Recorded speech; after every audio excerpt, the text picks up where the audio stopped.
2024, she won the silver medal at the U.S. Open, but that wasn't good enough. Went back in 2025 and took home the gold medal. She's traveling full-time on tour here, and she is so lucky to be able to travel with her wonderful family, an amazing husband, Ryler, who you're going to see a lot of here in the next few minutes. We're happy to have her out here at our World Rackets Conference. Please welcome Megan Fudge.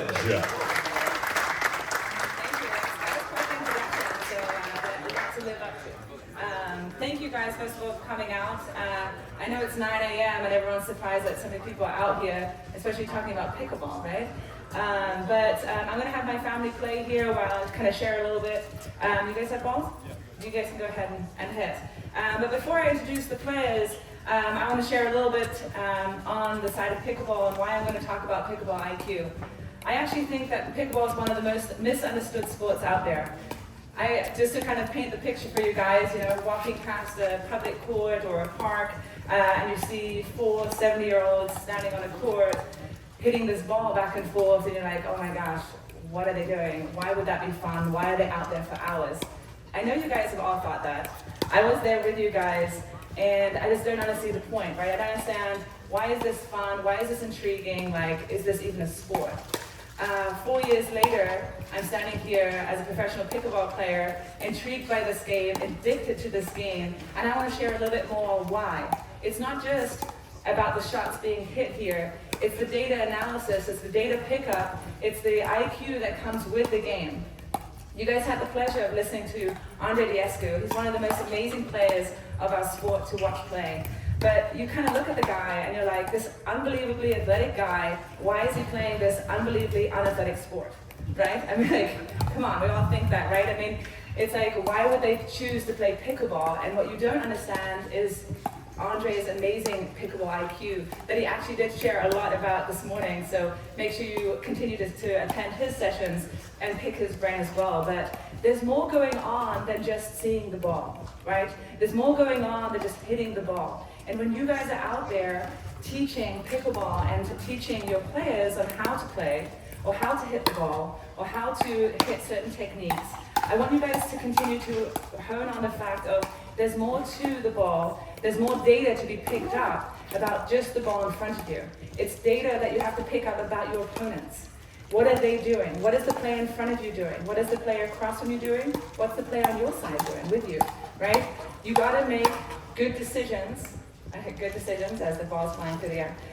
Good decisions throughout the match. The best players in pickleball are processing data at the highest speed, okay? They're processing data not just about, okay, I can hit the best stroke or I can hit it as hard as I can. It's about when to hit the smartest shot and when to speed up and when to slow it down, okay? So I want to go through a couple of scenarios of how you guys can best, you good? My kids are taking out my husband right now, so you guys are going to be witness to this too. How we can best coach our players and get them prepared on the court, and how a 70-year-old maybe could take out someone who looks extremely athletic because based on his pickleball IQ. So as they're hitting, let me introduce my crew here that's come along with me. I have my husband on the far side, Ryler Hart. He's a University of Illinois NCAA tennis champion. He is an All-American and he plays pickleball now.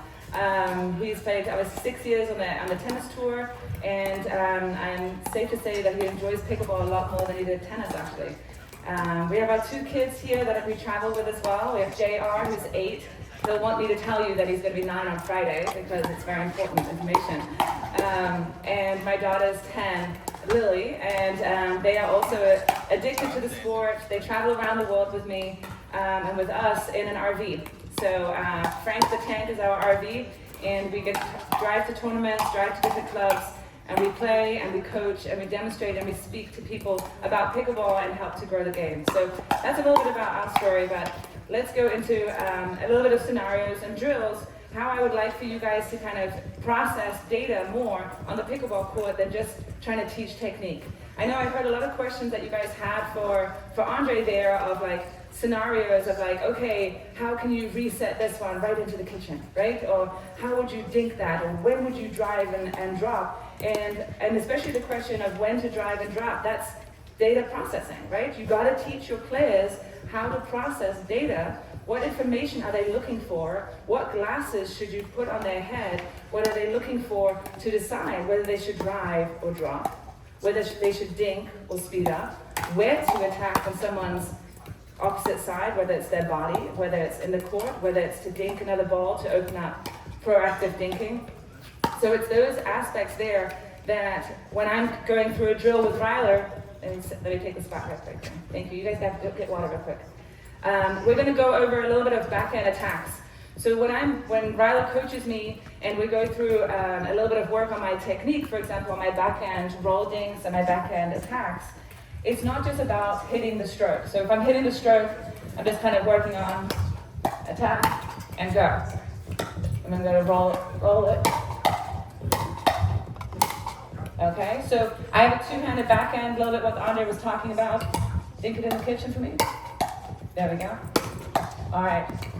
So I have a few options. So when I'm looking at that backhand dink and the ball is dead, we call it a dead ball in the kitchen. It's a perfect height for me to attack, but I have to make a decision where to attack to, right? It's not just about hitting the ball really hard.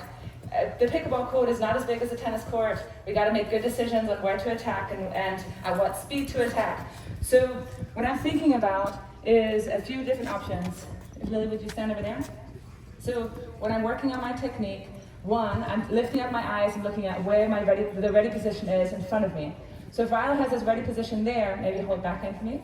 So obviously there's a no-go zone. I don't know how visual this is for you guys, but if you guys can look at Ryler right now. So my clue right here, when I look up at him, his ready position, the line is not open.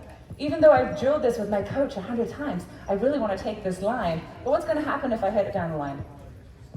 I'm going to get hit. It's going to come back twice as hard. So that's probably not a smart shot to go for. So when I'm data processing and I'm processing what to do, it's not just about me hitting this ball. It's about what's the smart shot? What do I see as an opening? So instead, I lift my eyes up, I look over to the net, I collect data. One is the height of my ball. Two, my opponent's ready position. Three, my opponents, where they are together on the court, or whether there's an opening in between the two of them. And then the next part is, I'm also looking at the net, right? This net in particular has a beam in the middle of it, so I'm processing that information that there's a high risk opportunity that I might be hitting the net in the middle there. So there's certain aspects that I want you guys to make your players aware of besides just the technique. It's not just the technique of like, okay, how can I make this shot? It's like, when do I use that shot as well? Let's show a few. So I'm going to dink a few, and then I'm processing. Good. Processing information. Lily, what are you processing? Here we go. Watch your middle. So I'm noticing that the middle is open, so I can take this attack. All right? So making sure that you are giving them the information and giving them the things to look for, right? Oftentimes when I talk to players, they're like, well, I was just trying to not miss the ball, or I was just trying to make the ball. When I ask them questions like, well, what was happening on the other side of the net? They're like, well, I didn't even look over there. I didn't really know. I was so in the zone of my own focus of making the shot. They're missing information. So making sure that you make them aware of processing information, what's going on. The next thing that we're going to do is 5 and alive. Come on out here. 5 and alive is a drill. It's a very, very simple drill. The process is, you can get warmed up, is keeping the first 5 balls inside the kitchen. We're trying to move the ball around. Good. And then as the first 5 are hit inside the kitchen, it's then live. By keeping the game really simple, we can give our players tasks to work on.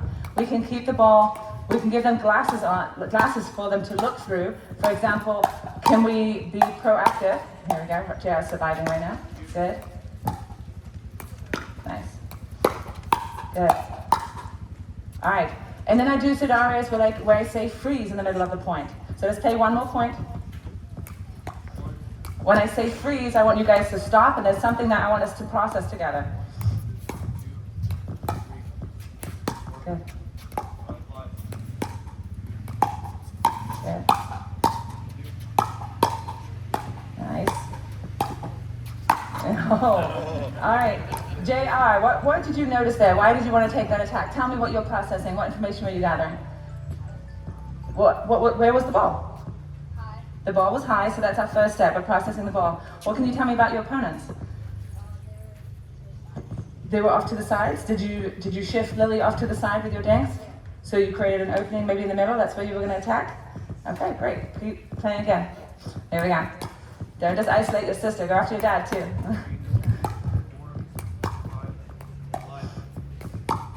Good. All right. One of the other things that we talk about is proactive thinking. Keep going. So proactive thinking is making sure that we're moving the ball around. We're trying to create opportunities without taking too much risk. Nice, though. All right, tell me about that attack, Lily. What did you see? The middle was open, right? Well, one, because I wasn't standing there. But yes, the middle was open, so you took your chance, and you took, a calculated risk of taking that attack through the middle. Great job. All right, I'm going to jump in for a few points, too. All right, so now we're a team here together. All right, shifting, good. Got it. We're gonna move that ball around. Good, you. Nice. Nice, good. Oh, what a shot. Here we go. All the practice then. Some of the things that we want to make sure that, whether they're junior players, whether they're senior players, whether they're aspiring pros, we want to continue to look for opportunities to grow their pickleball IQ and helping them make good decisions. So in this ball here, what's a good decision? Here we go. So we have a scenario here where the ball's short onto the court, right? You're shifting, you're moving to the ball. What's the best response to that ball? Where should you go? Probably, he wants to ATP, of course, right? It's like the 8-year-old in him wants to ATP that shot. But in particular, if he makes that ball over, I'm going to be on an island by myself, right? So you got to buy some time and give yourself an opportunity to come back into play. If you're not going to hit a winner, then we're in trouble. Good, you bought some time. Nice work. As you guys are going to continue to play the game, do you guys have any questions about how this is set up, or what questions you could be asking your players, or on any other topics, maybe about junior pickleball? I'll be happy to answer questions as well. It's silent right now. Yeah. Yes.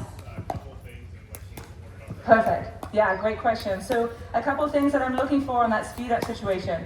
Height of the ball. Okay, we're processing the height of the ball, the spin of the ball. We're processing our opponents. Where are they standing on the court? Is there an opening? Is someone got their paddle position down? Right? Is their ready position not up here to defend themselves that Andre is talking about, but is their paddle down? That's one of the things.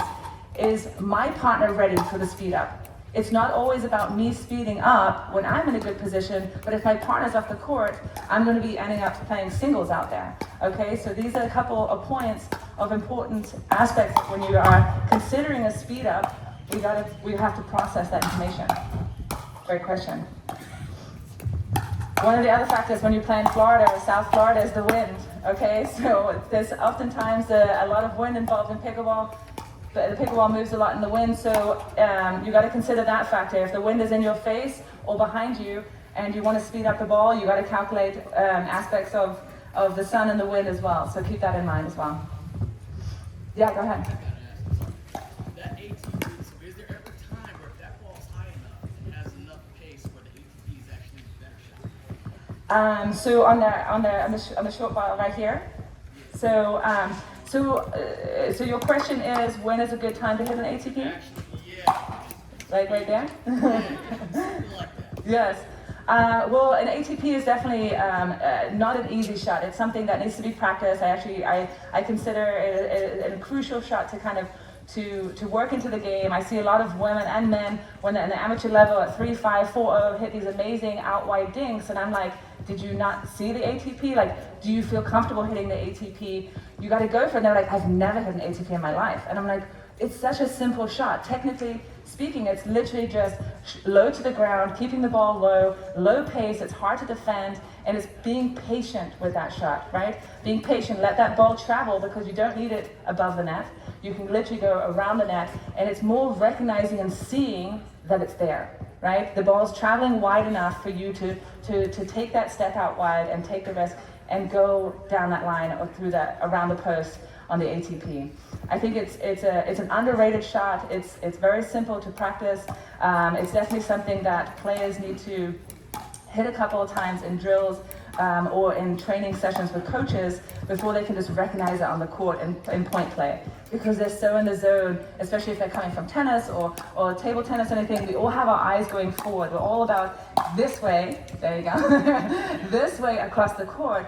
And we actually, I noticed, especially on the junior players that are way more creative than us, they see the court in like 3 dimensions. Okay, we gotta open up the court more and see the court from all angles, whether it's around the net or below the net even with the flicks, and making sure that we open up opportunities and create those ATP opportunities.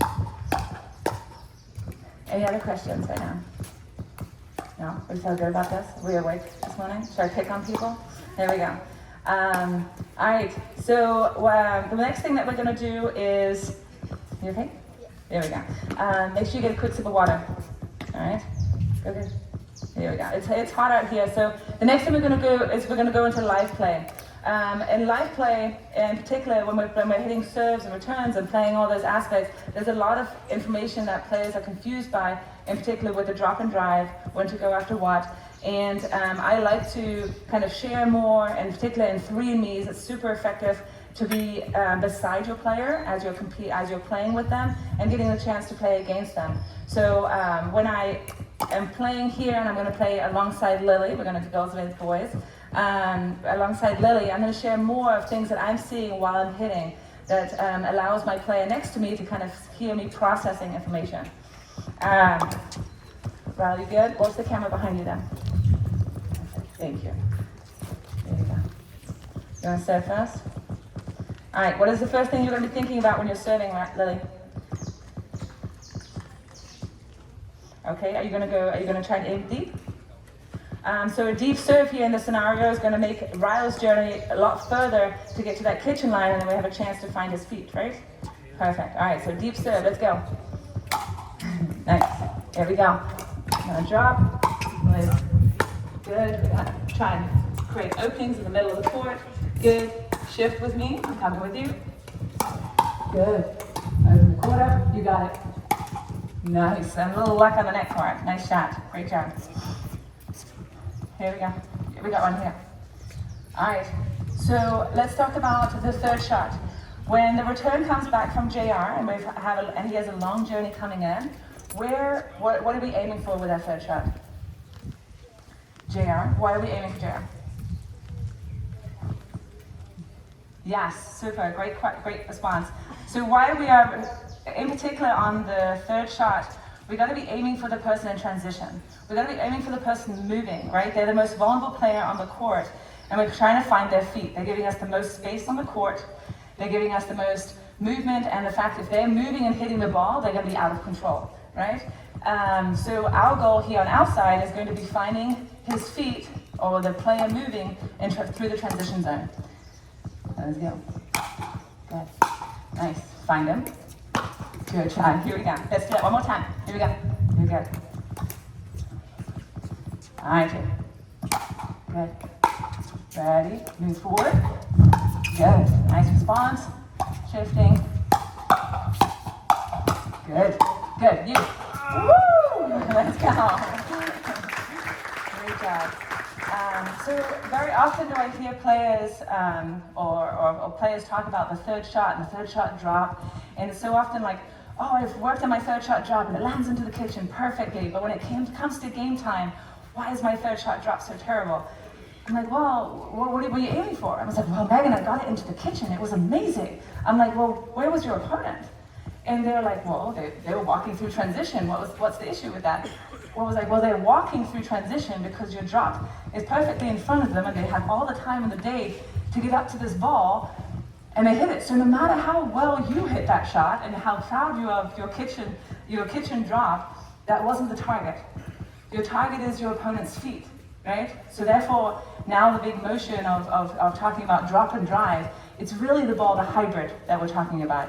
We're talking about the hybrid shot that we're aiming for the person's feet, where they are on the court, and we're looking to pinpoint that target. Rather than a target on the court, it's a moving target. right? So we got to adjust our strokes, we got to adjust our target to the opponent's feet so that we can create a pop-up, all right? So again, the information was not, let's hit it to a target that's the kitchen. It's a matter of like, let's data process of where our opponents are. All right, let's go. Good. Great serve, you got it. We're going. Nice.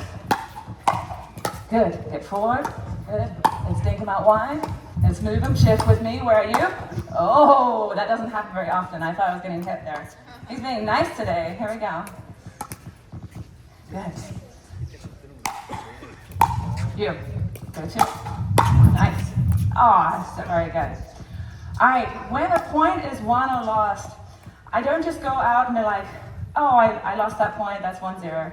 Or I won that point, let's go. But instead, I'm processing data. What happened in that point? Why did I lose it? And it's oftentimes, it's not the last shot hit. It's oftentimes something happened inside the point, something happened while the point was going on, and I need to process it to make sure that it doesn't happen again. One of the things is, who was the attacker? What won the point? What lost the point? What could I avoid to get myself in that scenario again? So I'm going to go through that next point, and I want you guys to kind of pinpoint to see what I could have picked up data-wise. Go ahead. Lily, bring me in. Good. You got it. Good. All right. So data pickup. We got a pop-up from the little guy over there. So we're going to, obviously, I'm going to talk to my partner. I'm going to tell them, let's go after him again. Let's see if we can get another pop-up, see if the third shot is an issue for him to get down. So we're processing that data. Here we go.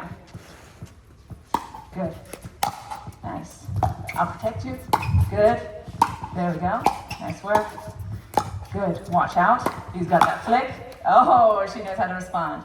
So even there, what clues it gave me of when that speed up, to expect that speed up, his paddle went back, right? If I'm not watching my opponents, I don't know when that attack is happening. When I'm just watching the ball and processing the ball, I'm just reacting to the ball. We want to be proactive. And by doing that, we have to look at what our opponents are setting up and what is happening on the chessboard. Okay, so as soon as JR kind of turned his shoulders and took his paddle back here, I knew something was happening, right? He had a smile on his face as well, so I knew something was definitely happening. So we want to process that and make sure that we embrace for impact. Lily knows his brother really well, so she made sure that she had her paddle up and was able to counter that ball. It was a great attack, but if your opponents know what's coming and you send a postcard, it's not as effective. Here we go. Good. It's coming. Good. You got it. Good. All right. What data can we pick up from that point? What happened? Let's see if you guys are paying attention. What happened on that point? Who are we playing against? What information do I have to process on the other side of the net? What's special about this team right here? Yes, thank you. He's left-handed, right? So what finished the point in the middle? It's forehand, right? That's the danger zone. We don't want to go there, okay? So information that I'm going to be giving is, all right, that middle is definitely not open. We have 2 forehands in the middle, and that's why we stack in games, and we can kind of talk about stacking if you want to, but making sure that we don't go back to his forehand. Avoid the forehand, it's the danger zone. Here we go, right back. Good. I got it. We're going. Nice. Get that ball down and we can move forward. Good. Nice. You got it. What do you see? Nice. Let me take a little on that. You did go back through the middle though, but what was different? You were targeting his forehead? Yeah. Well, okay, so we're maybe shifting that ball over. We want to try and stay away from Daddy's forehand, right? Here we go. It could be dangerous. Let's go. All right, process. Good, great serve. We're looking for his feet. Good. Bring us forward, shift with me. Good, nice, great tack. Here we go. All right, go ahead. Good, bounce. All right, freeze for me. All right, one of the things here that we have to process is the fact that a lot of people really want to hit amazing drops off a third shot all the time because they've heard that they need to advance to the kitchen, they have to get to the kitchen line as soon as they can. But on that shot here, it was extremely deep return. So what should I do with that ball? So I talk to my players all the time. It's like, we're surviving that shot and we're staying together. There's no reason for us to advance. We're not going to gain anything. If we move forward on this ball, we're going to be in more trouble than in a good position. So we want to make sure that we hold. We can maybe throw the ball up, but number one thing here is to survive the net. Okay, so we want to avoid a mistake in the net. We allow them to volley it if they need to, but we're going to survive that shot, and we're going to hopefully advance on the 5th. All right? Here we go. Good. There we go. Go again. JR, return.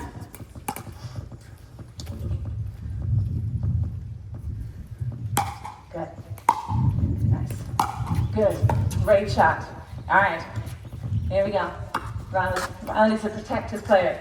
One of the drills that I'm actually going to be talking about tomorrow is going to be about the returner's helper. So as we talked about targeting the person coming forward, moving through the transition zone, we also therefore have to respond from the other side. So JR, if you're the returner right there, and he's moving through transition, what can Riley be doing? He's the returner's helper, I label them, which means he needs to protect his player moving forward. How many balls can he pick off, can he protect JR from moving forward and giving him an easy volley? One of the big mistakes that I see on the court is that when Riley's hitting, that his co-partner, his partner on the court, is just watching him, right? They're sat in there and eat popcorn watching his other player hit. Well, at the same time, he should be moving. If your partner's hitting, they're giving you opportunity to move forward and get into great position, and now they're at neutral. So making sure that we have that returner's helper position and moving forward. Let's see, my co-workers are drinking water, so maybe I'll get two other volunteers. Anybody else want to play? Anybody want to jump on? Yes, perfect, come on out. If you want to jump the fence, you can jump the fence. Or if you want to come around it. Pardon? We have paddles, yes. We can grab here these 2 paddles. Anybody else want to have? Yes, perfect, let's go. I heard there's a pickleball tournament going on. You guys should probably get some practice in. There we go. Let's go. Perfect, thank you guys. You guys can take a little break. There we go. Thank you. Yes. Come on. Do you want to jump the fence or do you want to go around? It's up to you. Assist. Yes, perfect. All right, she got paddle. She's ready. What's your name? Amy. Amy, nice to meet you. Thanks so much. Awesome. What was your name? Susanna, nice to meet you. Awesome. So there's a perfect scenario right here. These are 2 players that I've never seen before, right? 2 players that I need to start collecting data and trying to figure out what best way to play them. You guys want to dink a few or you guys want to jump right in?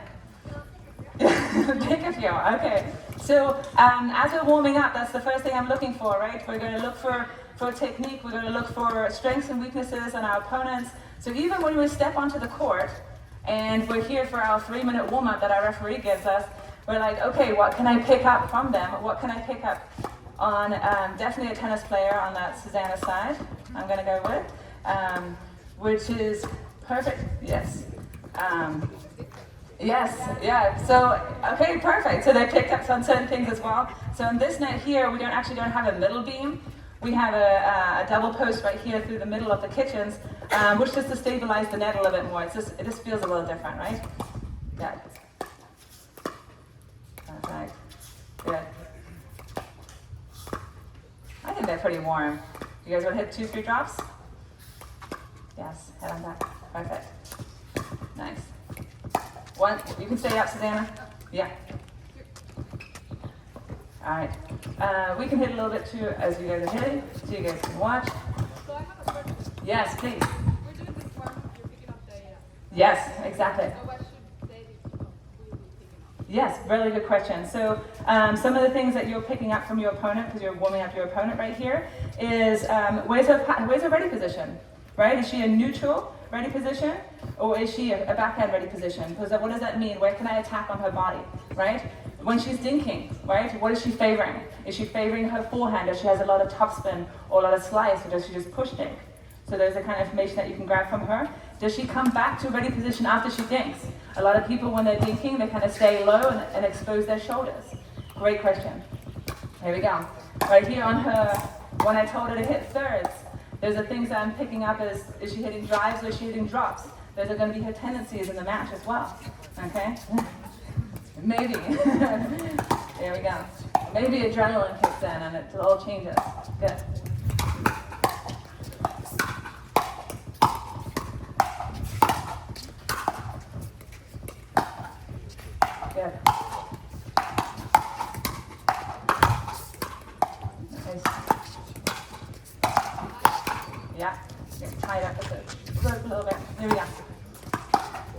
Nice.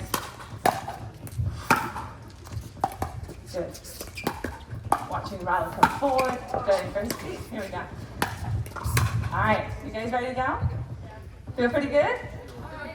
Good enough? Yes, good enough. Okay, we're gonna process this together and we're gonna go through it together. We'll play games to 11, regular scoring, traditional scoring. We're gonna have you start first, so if you wanna come forward. Beautiful. Here you go. All right, so the number one thing that I can tell you about opponents is this guy over here. He has a big lefty forehand and he likes to drive it hard. So we gotta embrace for impact when his forehand comes into play. Okay? And he also gets big in the middle because they're going to be maybe playing mixed doubles over there. All right? I don't have as much data on her, but we're going to collect some. All right? Let's go. Good. Oh, I love that deep serve. Let's go. We're coming in. Good. You got it. Watch her. Good. Nice. Shifting. Watching. You. Good. Hands up. Watching. Good. Great thing. Yeah. Watch the spin on the ball. Ready? Ah! There we go now. All right. Great point. Nice work. That's awesome.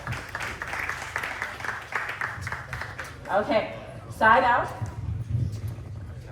There we go. Get tied up. 0-0-1. Good. Follow the ball. I'm protecting you. Good. Nice. You take it. There we go. Great job. Nice work. Key thing there was us communicating, right? We don't even know each other as partners.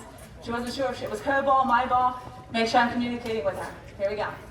All right, bring me in. Protect me as I'm transitioning. Take it if you want to. I take it. Nice work. Quick side out. Let's go. All right. Reminder here that we're on our third shots. We're going to try and target the person transitioning. So that's my target if it comes to me. I'm going to try and aim for his feet. Okay? Let's go. Good. Nice. Got it. We're good. Yes. Here we go.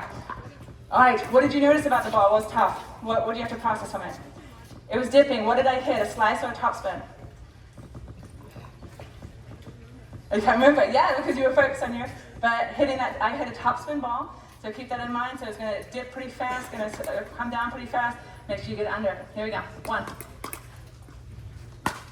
Good. I got it. Here we go. Good. Nice thing. Good. Unattackable, right? Yes. So what led you to believe it was unattackable? Yes. And you were inside the kitchen, right? Yeah. So if you would have attacked that, and the ball came back at you fast, what would happen?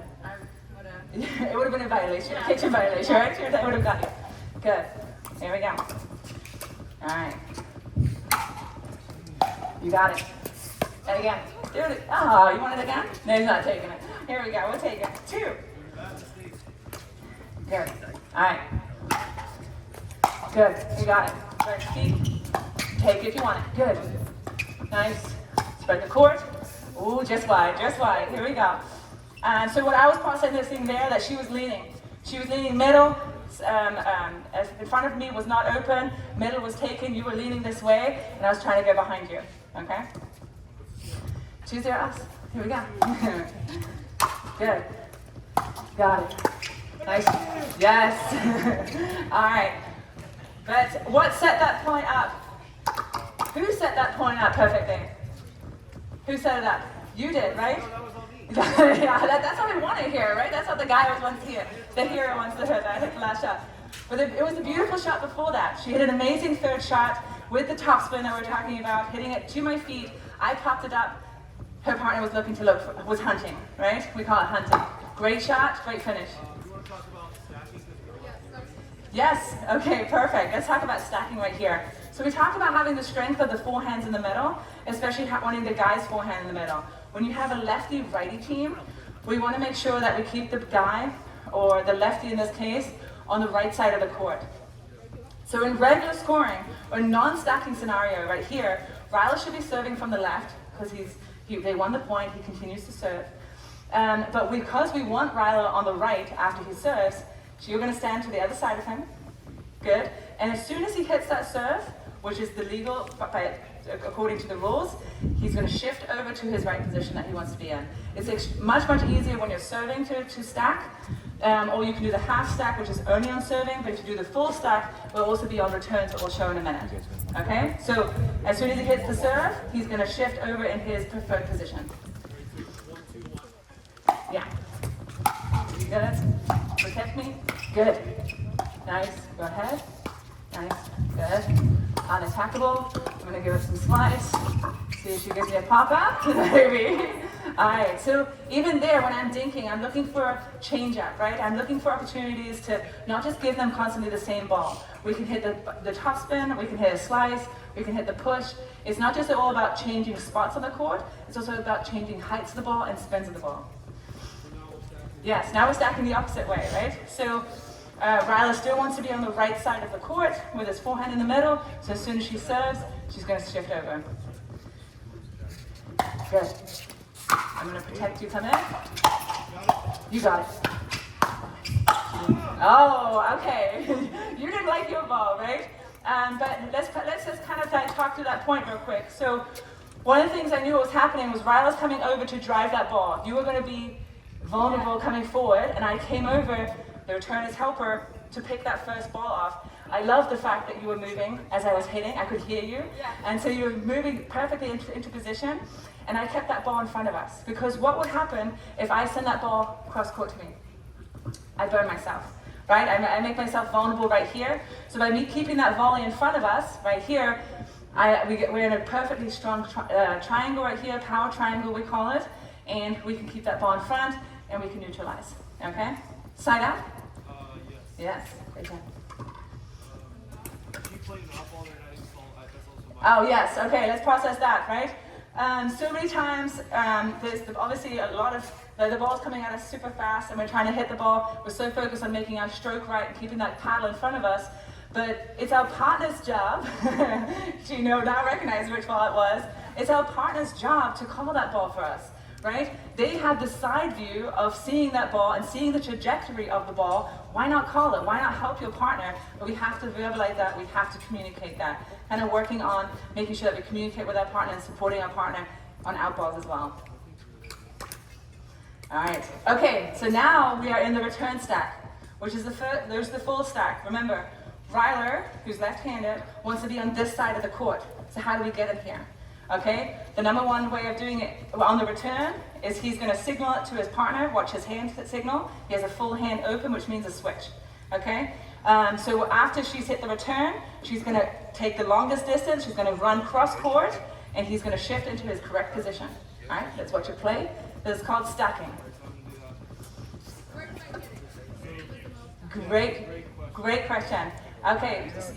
Oh, okay. So there's a couple different answers to this. Yeah, she responded like probably to me. Why do you say that? Well, you want to hit it to the weaker player. Okay. Yeah. So number one, you can hit it. You can tell them target the weaker player. They might not have the best drive, so you might be able to buy time to give yourself time to get into your position. So the weaker player. But what about going through the middle of the court or preventing angles? Okay, so if you go to the middle of the court right here, we're preventing these short angles that I can maybe drive into the corners that Ryla can't protect her from. Okay, so keep in mind, I would say that the number one answer not to go to in this scenario would be here. Okay, so if you return down the line and you have to run into this position, Ryla's trying to protect you, I have this lovely line back open and I can send it right back to the sender, and Ryla's going to be in trouble because he's trying to protect you and shift into position. So I would say stay away from this third of the court. You can choose between the middle and the right side of the court because you're shifting area. Okay? Great question. There we go. Good. Good. Got it? We're going. Good. Oh! Here we go. I didn't hear an alcohol though. Here we go. No. So a few things, let's talk about on the other side of the court. What do I say to my partner? What is our goal over here when I see a team stacking? Okay, so number one, I would try and serve out wide. Okay, so they have a longer distance to get into position. So I want to serve out wide, serve nice and deep. And two, we know that they're on the move. They have a lot of space to cover on the court, so we want to really take advantage of some speed, and we want to take the ball early. So as soon as she returns, I'm going to try and take it on the bounce and try and get it and spread them apart. Okay? So let's run that again. Perfect. 5 minutes. Go, guys. We're going to do it again. We're going to point that out again. Yes. So nice deep return, a deep serve. Try and get her out wide. Long distance on the court. And again and again. All good. Good, great serve. I'm going to try and take it early and find it. Yes. So time on court, right? I didn't hit a especially hard shot, but I want to take it early and take it on the rise so she doesn't have time to get into position. Okay, those are kind of the key points when teams are stacking and trying to get into their best positions. This is the most vulnerable time that we can get them. Here we go. 7 here. Perfect. All right. Stacking is not just a common thing in mixed doubles, right? It's not just about the male playing in his preferred position so that he can take over, but stacking is often seen on the women's side as well. There could be a preferred side on where we feel most comfortable, if someone's getting picked on, if someone getting isolated in a certain spot. We can also stack. It's not just a mixed doubles thing. Make sure you guys can and communicate that to your players that stacking can definitely happen on the women's side, whether it's to their strengths or to avoid weaknesses. We can definitely do that, but we're going to let them do the stacking right now. Here we go. Good, great serve. Going to try and take it early, and we're in. Go get it. Yes. Oh, denied by the net. Here we go. A little chirping going on. I like it. All right. So they are side out. You guys take it. All right, protect me as I'm coming in. Yes. Good. Nice. A little high. Let's see what's happening on the other side. Got it. Yes, let's go. Let's go. All right, we want to make sure that there was some communication going on the other side before the point. I was curious to hear what was being said, and it's important to kind of have that communication factor, have a plan when you're playing. It's about being proactive, making sure that we're not just playing the game as see ball, hit ball, and reacting to whatever comes over the net. But it's like, what is the game plan? What are you trying to achieve? Who are you targeting? Where's your safe zone? Who are we returning to? Where do we drop to? So making sure that they have a game plan and have an idea of what is going to happen in the point. Go ahead. Match point. Let's go. Match point right here. Interesting how that worked out. You guys are winning, but winner takes all. Yes. Let's go. Good. And again, and again. Let's go. And again. Great serve. Good. Nice. Followed in. Support. Good. Shifting. Good. What's open? Nothing's open, so we ding. Good. Build it. Oh! So good. Great job. Thank you guys so much. Thank you for your help. Awesome job. Round of applause for these guys. Yes, go right ahead. Couples that want to play together. Oh gosh. And then they watch the pros and how the men stack with the women. Yeah. And then the husbands try to do that with the wives, or try to do it with other players, and it creates a lot of Friction. yeah, Yes. a lot of conflict, and how as like a coach managing that. Yeah. Well, I Expectation. think it's honestly one of those golden questions that we get asked a lot, being a husband and wife, and how to play together, and how to create expectations or how to communicate with each other. So number one, if I had the golden answer to how to play with your spouse, maybe I would be playing with my spouse. but no, I think one of the things is making sure to manage the expectations. What is the role for each player, right? Why is the male or the guy in that position, and what is his role then if he is going to take that position? And at the same time, how does the woman feel about it? How is isolating them or putting them into position or putting them, it's not always mentally to their advantage to feel like they're put in a box. So making sure that they understand the responsibility that comes with stacking. It's a lot of work for the guy. And I tell it to my male partner on mixed day. I'm like, hey, you've got the hard job. You're doing all the work out here. I get to stand over here and I'm going to be the center. I'm going to make a lot of balls for you. I'm going to keep that ball in front of us so that you can come over and that you can kind of create. But at the same time, he has to be the creator then. He has to be the alpha. Even if he's not tactically the alpha, that can still be the woman, that can still be But in the game, and the aggressor in the game has to be the male then if he's stacking to that advantage. Okay. Okay, And then, so one, I would say communicate the responsibilities, yeah. and make sure that they have open communication of how that makes her feel. Yeah. Okay, so making sure that, and if she can't deal with that pressure because she feels like she's so isolated, because what often happens is she gets isolated here on this right side. She has the guy partner beside her who's like trying to take as many balls as she can.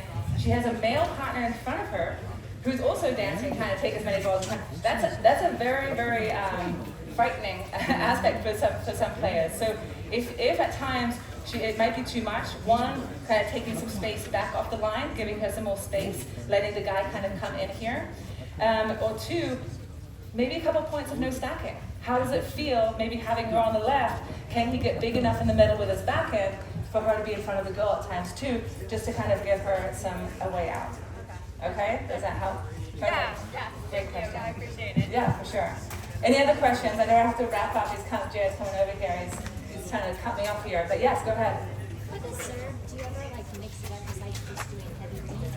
Are there times where you try to do overrun? Really great question. So the question was like, what do you do on the serve? Like, do you mix it up? Do you always go to heavy deep? So one of the things I definitely try and mix it up. I don't want to give my opponents rhythm or a thought that they know what's going to happen, because then they get to set up and do something with it.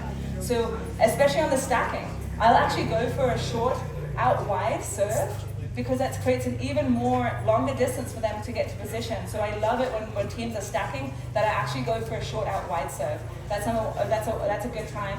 Or if I just see my opponents kind of setting up from the back there, there's various opponents that I play against that I see play that strike the ball really well here, but not necessarily down here. So if I short serve them or slice serve them, they might not have as an aggressive return on the ball, and I can get an easier third. Same with the high one, right? I want to sometimes throw in that high serve to push them back more, but also kind of test their skills from up here. Depending on their racket sports background or skills that they worked on, a lot of players aren't comfortable hitting the ball above their shoulder. So I want to constantly be managing my serve, obviously not taking a lot of risk, but at the same time, I want to test some things. I want to collect data, right? I want to see what works and what doesn't work. Especially in doubles and mixed doubles, I like to play with my serve if I'm server one. Server one, it's like in tennis, like you get a first serve and the second serve is your safety. So as server one, I'm going to take a little bit more risk and a little bit more offense to my serve to see what kind of works. But if I'm server two at the time, then I'm going to kind of just get that ball in play, if that helps. Yeah. Anything else? Megan, Yeah. I was questioning the juniors. Are they using specific paddles or are you using standard paddles for that? Great question. The question was, do the juniors use specific paddles, kind of like in tennis and in junior tennis rackets? I almost said paddles there. They use the full size. They use the adult size. There are junior paddles out there that are a little bit shorter, a little bit lighter, especially the grip size, maybe a little bit smaller. When they got started, they started around 4 or 5. We did have some small paddles, but they obviously gravitated towards these. These are so light already and so short, and so they were able to maneuver these. We don't put lead tape on their paddles, so we don't make them super heavy for them, but we just keep it light so that they can maneuver the ball, but we do not use any specific junior paddles. We go straight to adult full-size paddles.